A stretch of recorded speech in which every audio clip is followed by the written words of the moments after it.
दुर्जन का होता है। कैसे? तो सोना सज्जन साधु जन, कबीर साहब ने कहा, मैं नहीं कहता हूँ, सभी साहब ने कहा कि सोना सज्जन साधु जन टूटे जुड़े सो बार। सज्जन व्यक्ति जो होता है कई बार टूट भी जाते हैं। जैसे सोना होता है, सोना टूटने के बाद फिर जुड़ जाएगा। 100 बार सोना को तोड़िए जुड़ जाएगा, तोड़िए जुड़ जाएगा।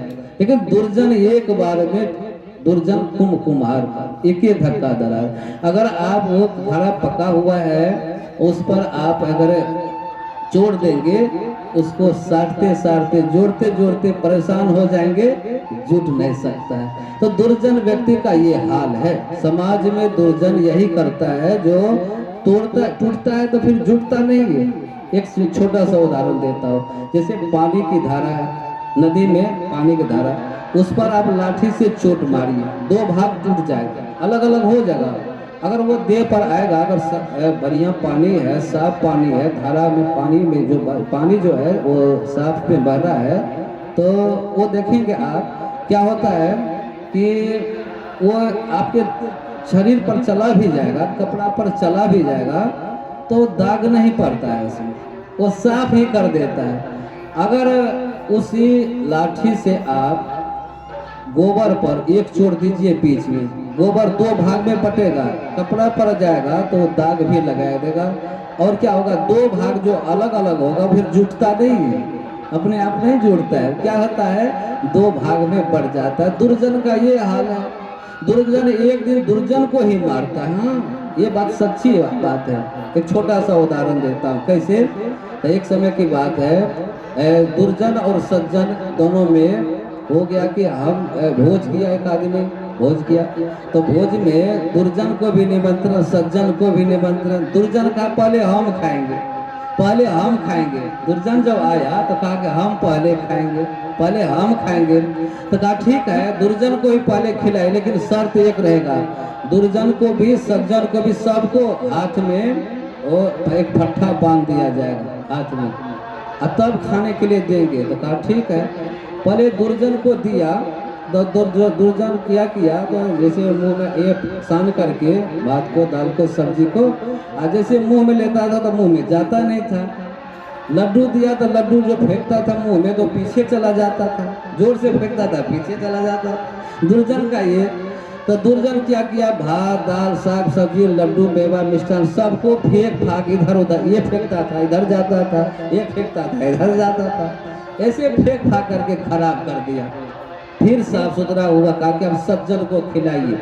तो सज्जन बैठ गए, सज्जन को दिया सब कुछ, भात दाल साग सब्जी लड्डू उड्डू सब चीज दिया।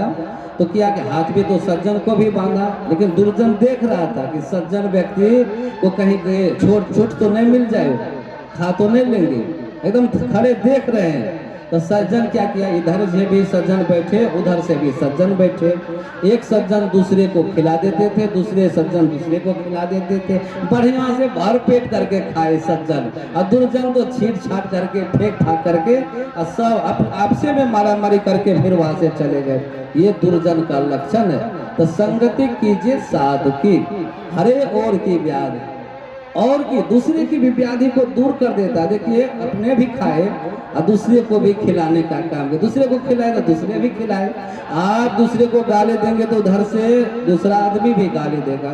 लेकिन सज्जन व्यक्ति ऐसा नहीं करते हैं। सज्जन व्यक्ति ये समझते हैं कि गाली इनकी है। एक दिन की बात मैं बता रहा हूँ। ये हमारे साहब हैं, जीवन ज्योति केंद्र पूर्णिया कोट से पधारे हैं, सदगुरु के रूप में अभी विराजमान है हमारे। तो ये एक दिन उनको हम कार्यक्रम में मधेपुरा ले गए, वहाँ विद्यार्थी सब रहते हैं। तो विद्यार्थी सब क्या किया, कहा कि साहब जी बोले कि साहब हमको चावल खाना है, तो कुकर में चावल दिए, जल्दी खाना है। तो जल्दी बना करके 2-3 सीटी लगातार दिए, सीटी को खोल करके तुरंत ला करके दे दिए। चावल कड़ा था, कहीं तो चावल कड़ा, कैसे भूख लगी है, एक कड़ा चावल ला करके दे दिए। तो क्या किए, फिर कहा कि फिर बनाइए। तो फिर क्या किया, उसमें पानी दे दिया और उसको 4-5 सीटी लगा दिया, तो खिचड़ी हो गया।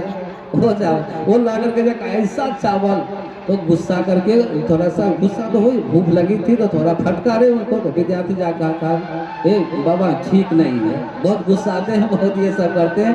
तो हम कहे साहब जी आपको तो गुस्सा है वो विद्यार्थी, तो आप उसको नहीं कुछ कहे। तो कहे कि नहीं हम क्या कहेंगे, उनके दुकान में वो सामान है तो वो जाने, जिनके दुकान में जो सामान है वही ना बेचेगा। आपके दुकान में लड्डू है तो लड्डू बेचेगा, मांस मछली वाला क्या बेचेगा, मांस मछली। तो उस विद्यार्थी के मुंह में वही है, वही बेच रहा है, उसी के अंदर में वही है तो वही बेच रहा है, वही कर रहा है। तो हम क्या, हम उसका सामान है हम नहीं लिए, उसका सामान वो उसी के पास रह जाएगा। आप कोई सामान हमको दे रहे हम नहीं लेंगे तो किसके पास रहेगा वो सामान, आप ही का, आपका सामान है, आपका सामान हम नहीं लिए, आप दे रहे हैं हम नहीं लेंगे, किसके पास रहेगा वो सामान, आपका। आप गाली दे रहे हैं हम गाली नहीं लेंगे, किसका गाली रहेगा, आप ही की गाली होगा, हमारी गाली तो नहीं होगी, वो हमारे ऊपर तो नहीं लगेगा कुछ। इसलिए जो सज्जन व्यक्ति है लेते नहीं, आपके ऊपर छोड़ देते हैं। दुर्जन क्या करेगा, प्रतिकार में गाली देगा। देखिए ये सज्जन का काम कितना सुंदर है, सत्संग करवा रहे हैं, दूर दूर से संत महापुरुषों को बुला करके, और अपने भी सुन रहे हैं, दूसरे को भी सुनाने का की चेष्टा कर रहे हैं। मैं साधुवाद देता हूँ यहाँ के जितने भी कार्यकर्ता हैं, जो जिसने भी इस सत्संग के संबंध में ऐसा सोचे होंगे, संकल्प लिए होंगे, मैं उनको भी साधुवाद धन्यवाद देता हुआ, और आप सब आए हैं इस कार्यक्रम में, मैं धैर्य बना करके बैठे रहेंगे और बारी बारी से ध्यान को आप एकाग्र करेंगे। यही तो है, अभी तो पहचान होगी कि आप लोग कितना सुनने में माहिर हैं।